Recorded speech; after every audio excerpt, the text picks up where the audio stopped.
আমরা যখন বলি যে প্রবাসীরা হচ্ছে আমাদের অর্থনীতির গতিশীলতার প্রাণকেন্দ্র, মূল স্তম্ভ, এটা একটুও বাড়িয়ে বলা হয় না।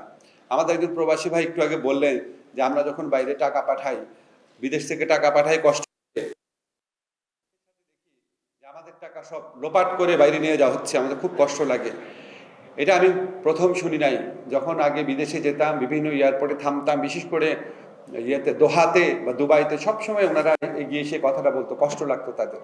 এবার যখন আমি দোহাতে গেলাম, আমাদের প্রবাসী ভাই বোনদের সাথে মিলিত হলাম, একটা মিটিংয়ে, একটা কাজে গিয়েছিলাম, তারপর ওনাদের সাথে কথা বললাম।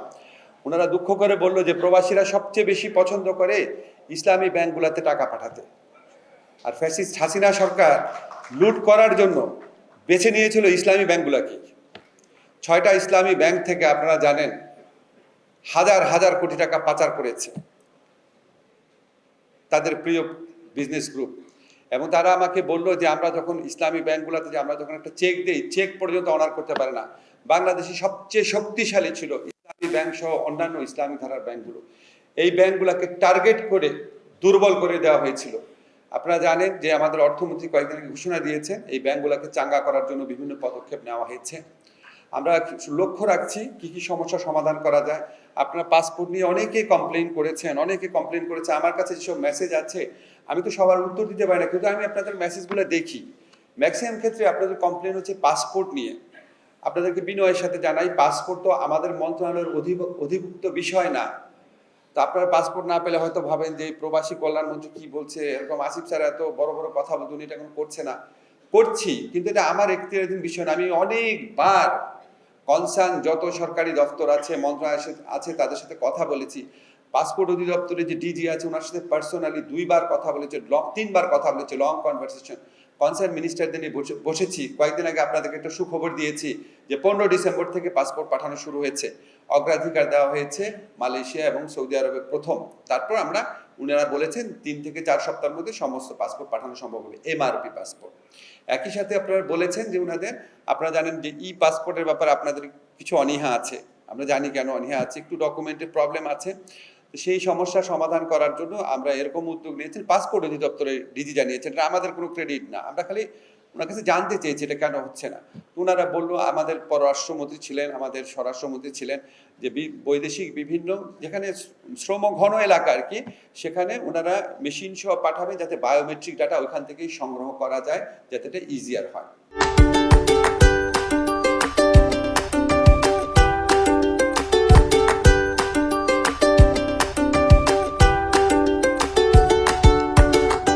তারপর আমাদের মন্ত্রণালয়ের পক্ষ থেকে আমরা অল্প কিছু উদ্যোগ নিয়েছি, খুব গর্ব করে বলার মতো কিছু না, কিন্তু আপনারা জানেন একটা প্রবাসী লাউঞ্জ হয়েছে। লাউঞ্জটা আমার ধারণা প্রবাসীরা পছন্দ করছেন। ওখানে ওনাদেরকে সরাসরি সেবা দেওয়ার জন্য আমাদের প্রায় 200 মতো কর্মী নিয়োগ করা হয়েছে। পুরো কাজটাতে IOM আমাদের অনেক হেল্প করেছে। এটা আমরা মাত্র শুরু করেছি, এটা না যে এটা খুব অসাধারণ একটা সেবা প্রদান করছে, বাট আমি মোটামুটি যেটু ফিডব্যাক পেয়েছি আপনাদের জন্য একটা সুবিধা হয়েছে। আবার ব্যাংক যেটা আছে প্রবাসী কল্যাণ ব্যাংক, সেখানে সরাসরি এখন রেমিটেন্স পাঠানো যাচ্ছে, কিছুটা হলেও কিছু মানুষের উপকার হচ্ছে।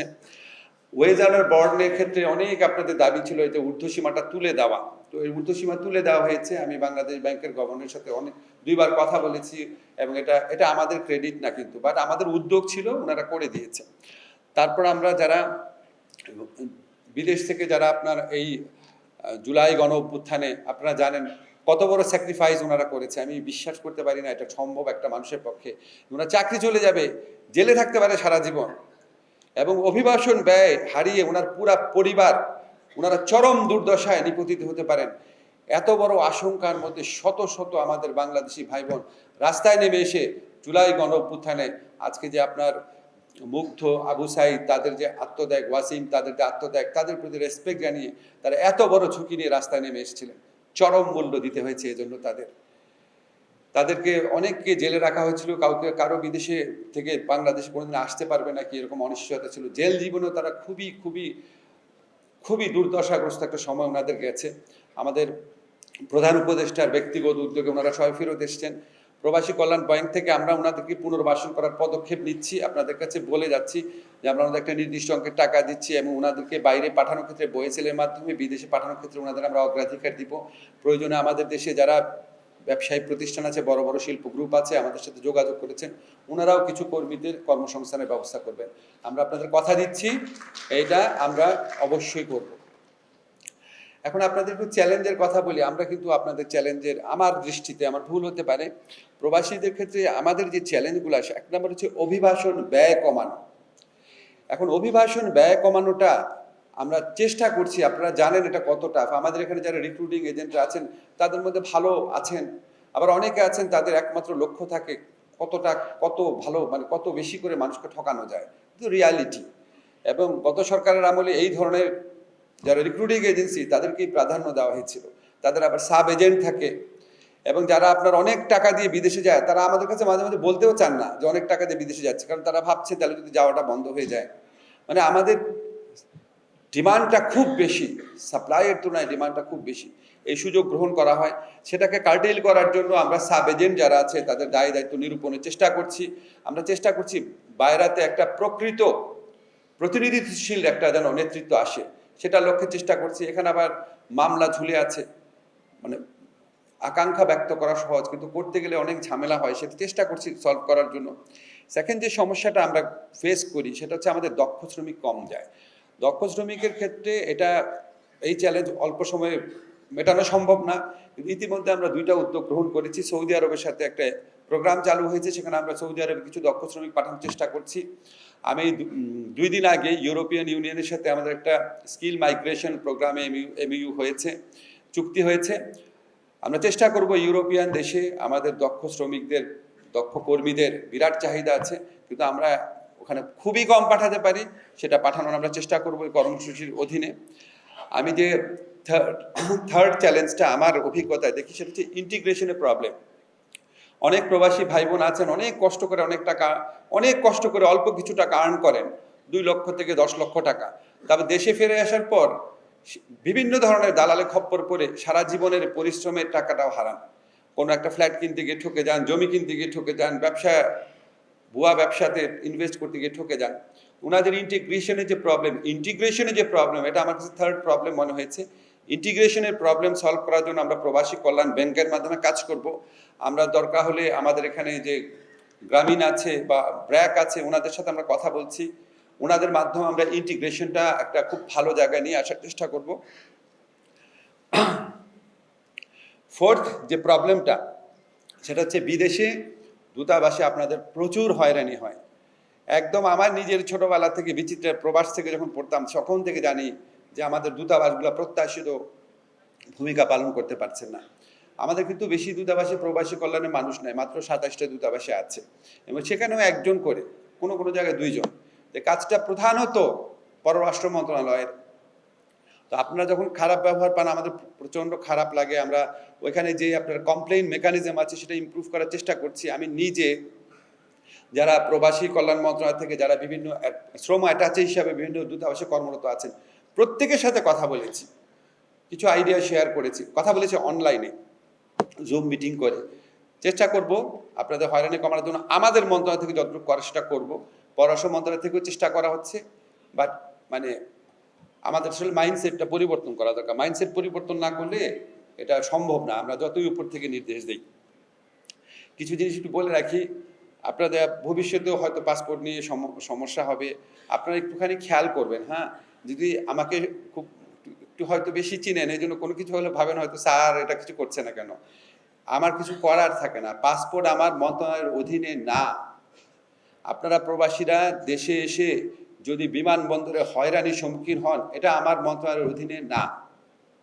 আপনারা যদি বিদেশে এখানে এসে কোথাও ইনভেস্ট করে প্রতারিত হন, এটা আমার মন্ত্রণালয়ের অধীনে না। আমরা যেটা করতে পারি, অন্যান্য মন্ত্রণালয়কে অনুরোধ করতে পারি, পাসপোর্টের ক্ষেত্রে যেমন করেছি, অন্যান্য মন্ত্রণালয়কে অবহিত করতে পারি, বলতে পারি আপনারা এটা করেন প্লিজ, কিন্তু এর বেশি করা যায় না।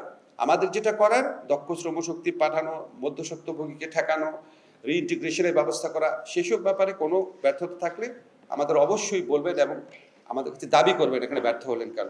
কিন্তু অন্য মন্ত্রণালয়ের ক্ষেত্রে আমাদের অবহিত করবেন, কিন্তু কেন ব্যর্থ আপনি এটা করার স্কোপ থাকে না, কিন্তু কারণ এটা আমার সরাসরি কর্তৃত্বাধীন ব্যাপার না, আমাদের মন্ত্রণালয়ের এখতিয়ারাধীন কোনো বিষয় না এটা।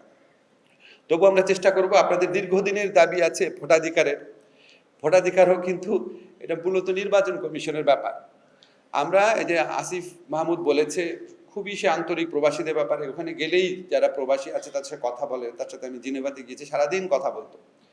এবং আপনারা জানেন যে সাধারণ মানুষ যারা আছে, আন্দোলনের কর্মী আছে, তাদের প্রতি আমাদের এই তরুণ নেতৃত্বের কি অসীম ভালোবাসা আছে।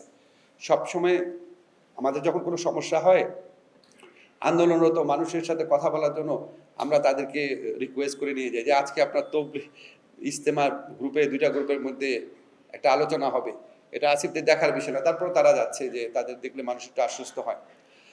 আমরা প্রবাসীদের ভোটাধিকার দেওয়ার জন্য আমরা আমাদের মন্ত্রণালয়ের পক্ষ থেকে যতটুকু সাহায্যিতা এটা করব, কিন্তু এটা মূলত নির্বাচন কমিশনের ব্যাপার। ওনারা সবসময় টেকনিক্যাল প্রবলেমের কথা বলেন। আসলে এটা একটা বিরাট টেকনিক্যাল চ্যালেঞ্জ। অনেকগুলো দেশে প্রবাসীরা আছেন, আমরা কথা বলবো, আমরা সর্বাত্মক চেষ্টা করব, এই প্রতিশ্রুতি আপনাদের দিলাম। আমি আমার বক্তব্য শেষ করার একটা ছোট্ট গল্প আপনাদের বলি, খুব ছোট্ট একটা ঘটনা, কিন্তু এখান থেকে বুঝতে পারবেন।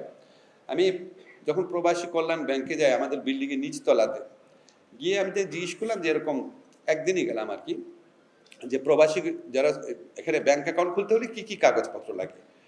তো ওইখানে একটা জায়গা ছিল যে 5টা ছবি লাগে। আমরা 5টা ছবি কেন লাগবে, 3টা ছবি হলে হয় না? পরে একটু চিন্তা করে বললো হ্যাঁ হয়। তারপর বললো যে ইউনিয়ন পরিষদের যে চেয়ারম্যান আছে বা স্থানীয় জনপ্রতিনিধি আছে, ওনার সত্যায়ন লাগে। তা বললাম এই ব্যাংকের অ্যাকাউন্ট খুলতে হলে তো এনআইডি দিচ্ছে, তারপর সত্যায়ন লাগবে কেন? চিন্তা করে একটু কিছুক্ষণ বলে আসলে সত্যায়ন লাগে না। মানে এটাও কাটেন। 1000 টাকা না, মানে 1000 টাকা লাগবে কেন? বলে আমাদের কস্ট আছে, আমাদের কিছু প্রফিট রাখতে, তার মানে 700 টাকা করেন। বলে হ্যাঁ, এটা করা সম্ভব। করলো। সামনে এসে দেখলাম যে প্রবাসী ভাইরা যেখানে আসেন ব্যাংকে, তাদের কোনো বসার জায়গা নেই, বিরাট একটা খালি জায়গা পড়ে আছে। তা বললাম এখানে চেয়ার বসানো যায় না? বললো হ্যাঁ, বসানো যায়। এটা ছিল 15-20 মিনিটের ডিসকাশন।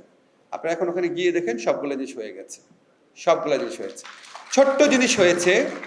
বাট আমার কথা হচ্ছে ওই দেখার হৃদয়টা থাকতে হবে। ছোট্ট জিনিস, এটা তো আপনার উনাদেরই দেখার কথা, এটা একজন উপদেষ্টা বলার কি আছে, এটা তো ছোট ছোট ব্যাপার। তো আমরা যদি সবাই মাইন্ডসেটটা পরিবর্তন করি, আমরা যদি ভাবি যে আমরা যারা দায়িত্বে আছি, আমরা কিন্তু সেবক, বাংলাদেশের সংবিধান অনুযায়ী জনগণের সেবক, সেবাদানের মনোভাব নিয়ে যদি আসি, তাহলে প্রবাসীরা আমাদের জন্য যে অসীম আত্মত্যাগ করেন, আমাদেরকে টিকিয়ে থাকার জন্য যে বিরাট ভূমিকা রাখেন, তাদের প্রতি আমাদের মিনিমাম কৃতজ্ঞতা পরিশোধ করা হয়, তাদের প্রতি আমাদের ভালোবাসার মিনিমাম নিদর্শন প্রদর্শন করা হয়, যদি আমরা এই সেবাটা দিতে পারি।